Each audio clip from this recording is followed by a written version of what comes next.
আজি পহিলা মাঘ সমগ্ৰ ৰাজ্যতে মঠ মন্দিৰত দেখা গৈছে ভক্তৰ ভিৰ আৰু মই বৰ্তমান উপস্থিত ঐতিহ্যমণ্ডিত দৌলগোবিন্দ মন্দিৰত দেখুৱাইছে সামগ্ৰিক পৰিৱেশ আৰু পহিলা মাঘৰ পৰা ঐতিহ্যমণ্ডিত দৌলগোবিন্দৰ এক নতুন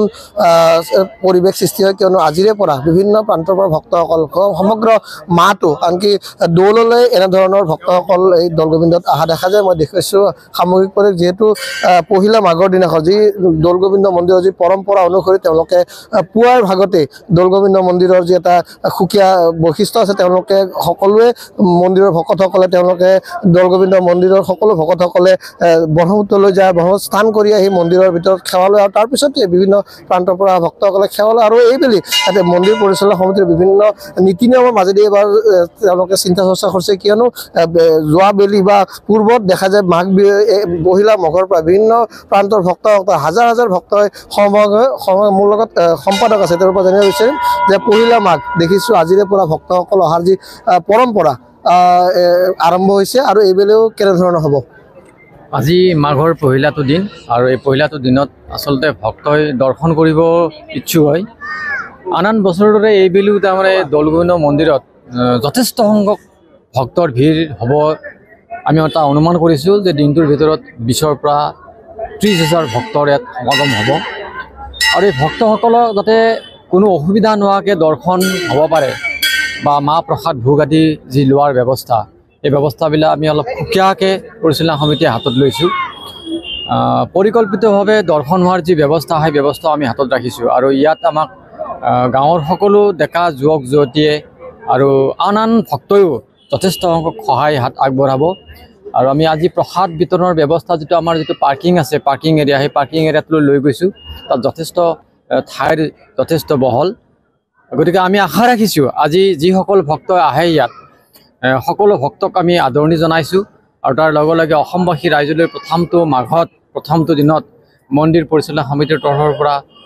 শুভেচ্ছা জনাইছোঁ আৰু সকলো যাতে সুখ আৰু সমৃদ্ধিৰে ভৰপূৰ হৈ বছৰটো যাতে অতিবাহিত হয় তাকে মহাপ্ৰভুৰ শ্ৰীচৰণত আমি প্ৰাৰ্থনা জনাইছোঁ নিশ্চয়কৈ আমি মাঘ বিহুৰ লগ জনাইছোঁ মূলত আৰু এগৰাকী আছে আমি যদি যিহেতু দৌলগোবিন্দ মন্দিৰৰ বৰ্তমান বিগত 3 মাহমানৰ পৰা যি স্থায়ী মণ্ডপটো তেওঁলোকে অস্থায়ী মণ্ডপলৈ থৈ দিছে কিয়নো নতুন মণ্ডপৰ তেওঁলোকে পূৰ্ণ গতিত কাম চলি আছে হয়তো কিছুদিনৰ পিছত নতুন মণ্ডপ আমি যদি ভিতৰলৈ যাবলৈ চেষ্টা কৰিম মোৰ লগত এগৰাকী ভক্ত আছে ৰাতিপুৱাই পহিলা মাঘৰ দিনা আহিছে কি ক'বা পহিলা মাঘৰ দিনা আহিছে মই উত্তৰ গুৱাহাটীৰ বাসিন্দা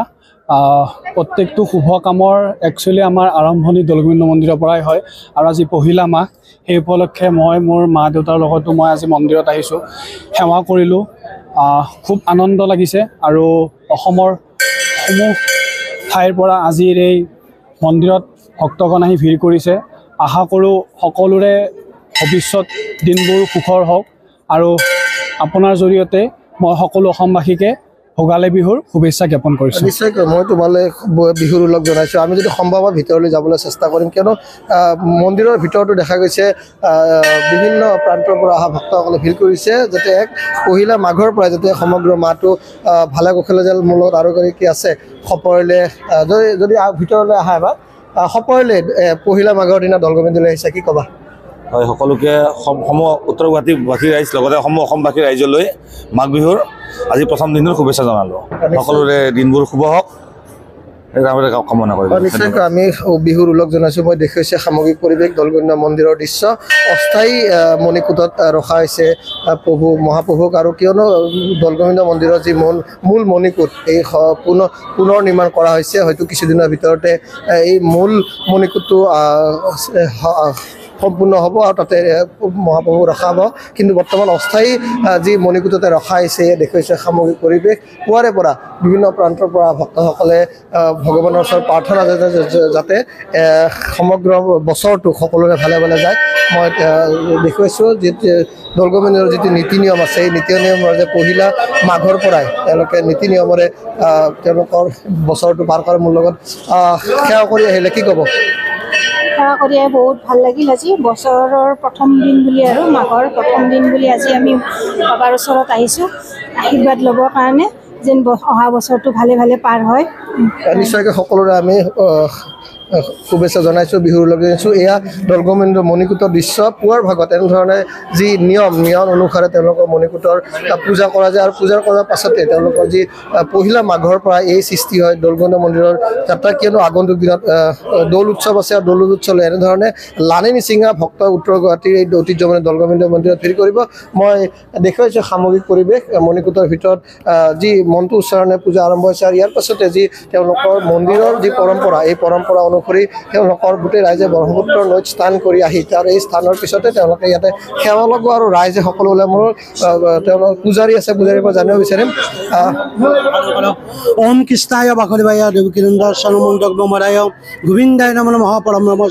বিদ্যাগৰ্ভে ঈশ্বৰন্ত হনুমন্ত নাৰদী নমস্তে। হে মহাৰিম বিষ্ণু দৌল গোবিন্দ পৰম বিধি কৃষ্ণ নিজগুণ সন্তুষ্ট হোৱা, নিজৰ গুণে সন্তুষ্ট হৈ এই সকলো ভক্তবন ৰাজ্যৰ সুমংগল সাধাৰণতে প্ৰভু তমচন সেৱা নিবেদন জনাইছে। লগতে এই মাঘ বিহু ভোগালী বিহু উপলক্ষে প্ৰভু তমচনত এই সকলো ভক্তবন ৰাজ্যে সেৱা নিবেদন জনাইছে। নিবেদন গ্ৰহণ কৰি সকলো ভক্তৰে মনৰ বাঞ্ছা পূৰ্ণ কৰি দীৰ্ঘায়ু কৰি সকলো ৰোগাদিৰ পৰা পৰিত্ৰাণ কৰি প্ৰভু ভগৱানে মংগল কৰক, চলব কল্যাণ মস্তিক পালন চৰিত আয়ুষ্মান আয়ুষ্মতি ভৱ। নিশ্চয় কেনেদৰে ঐতিহ্যমণ্ডিত দৌলগোবিন্দ দেখা গৈছে সমগ্ৰ ৰাজ্যৰ লগতে পুৱাৰে পৰা পহিলা মাঘৰ দিনাখন ভক্তসকলৰ ভিৰ আৰু আজিৰে পৰা সমগ্ৰ মাহটো এনেধৰণে দেখা পাব ভক্তসকলৰ ভিৰ।